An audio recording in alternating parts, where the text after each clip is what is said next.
They just won't die. And in this case, that's a good thing.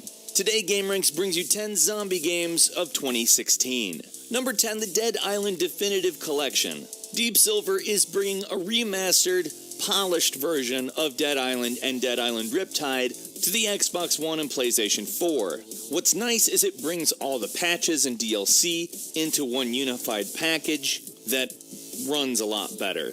1080p at 30 FPS. I know, 60 would be nicer, but at least it's consistent now. The textures, lighting, and in-game models have been polished up as well. If you enjoyed Dead Island, or Dying Light for that matter, and don't have a way to play it right now, or just looking for a quick way to play it, Dead Island Definitive Collection is an easy choice. Number 9, Plants vs. Zombies Garden Warfare 2, which is not necessarily a scary game, but a fun competitive shooter. The original Garden Warfare was kind of a big surprise. I mean, it's a really goofy looking game that turns out to be really enjoyable. Garden Warfare 2 builds on all of that stuff and gives you a lot more modes for competitive co-op and solo play. For the uninitiated, it's somewhere between Call of Duty and a hero-based shooter like Overwatch, except for before Overwatch, and even has kind of a weird Nintendo quality to it that you don't normally see in games not made by Nintendo. It's a lot of fun and will keep you busy for a very long time. Number 8, Resident Evil 5 HD. The first Resident Evil to contain co-op gameplay and primarily well-lit environments that completely changes the environment from an urban out to Africa and changes up the story quite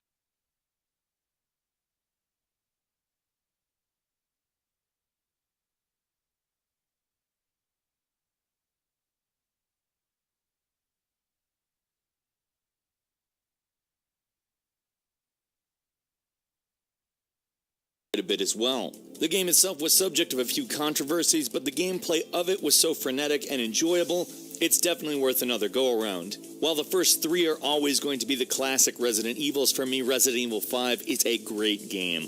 Number 7, The Walking Dead Michonne. Now, there's pretty much no way to explain this other than it's a Walking Dead game from Telltale Games, featuring one of the most badass characters in the entire series, Michonne. It's a 3-episode game, so it's a little bit shorter than a typical Walking Dead game season, but it's really good. It details a series of events from when Michonne was temporarily separated from Rick Grimes and the other survivors, and maintains the quality of the episodic series prior to it. Number 6 is Killing Floor 2, which doesn't have the most original story of all time. A deadly outbreak from a biotechnology firm spreads across the population, and that's not good, obviously. But in terms of sheer style and gameplay, Killing Floor 2 is a great game. It's a really great wave-based first-person co-op or single-player game, and is just oozing with style. Number 5, Resident Evil 4, which was basically a huge revamp for the Resident Evil series that also took a bit of a drastic turn in story, dealing with cults, plagues, and parasites. The Ultimate HD edition was released for Microsoft Windows earlier in the year with improved graphics, as well as a few other tasty enhancements, and is going to see a console release in August. Number 4, The Walking Dead Season 3, which obviously there has been a lot of talk about and a lot of hype. People really like The Walking Dead series, and although the second season isn't quite as heightened as far as intensity compared to the first, it was still a great season.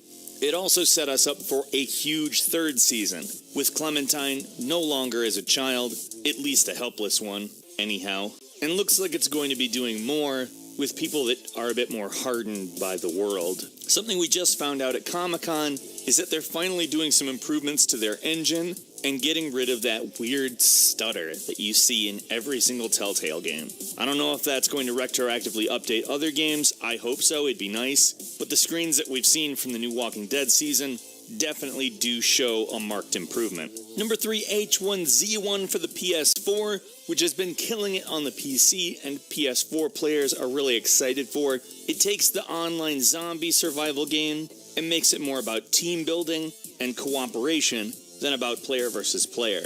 Which, let's be honest, that's kind of more, I think, what things would be like if a zombie apocalypse actually happened. Obviously, there would be some aggressive people that do everything they can to sort of dominate the world, but I think most people would generally be pretty happy to see somebody that's not a zombie. It's had some mild problems on the PC version, and they're forking it into two separate games. One, the massively multiplayer online version, and the other, a player versus player. But it looks like the PS4 version, being it doesn't have a lot of different hardware to work with, is probably going to be a big step forward in a more consistent package. And considering the game, while not the best looking thing you've ever seen in your entire life, is a really fun game, that's great news. Number 2, Dying Light: The Following, which was a phenomenal update and was actually sort of an expansion, but I kind of regarded it as another game because the feel of it is very different. Where the original Dying Light is much more urban, The Following takes place in a much more rural area.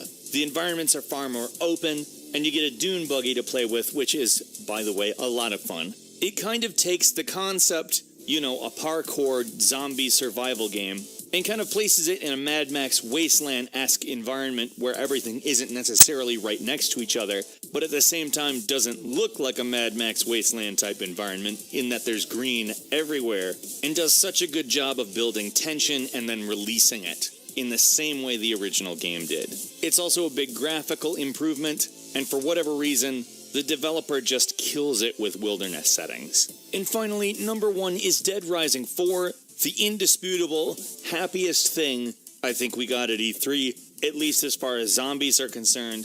We're finally getting what we asked for every Dead Rising game since the first. It's Frank West in a small town in Colorado dealing with zombies, mainly in a mall. And it does look like the humor has finally made a proper return to the firsts in a way that is not necessarily easy to quantify, in that the humor was very Japanese, while the game was intended to be very Western. But that bizarre weirdness seems to be back, and that's cause for celebration. A few bonus games for you, the first being Dead Island 2, the sequel to really something that, although it didn't really get a whole lot of credit because it had some issues in the beginning, turned out to be great. Overkill's The Walking Dead, which is going to be a first-person shooter. Umbrella Corps, which it may not be the best thing that's ever been made, but, as far as what it is, it's actually a pretty fun game.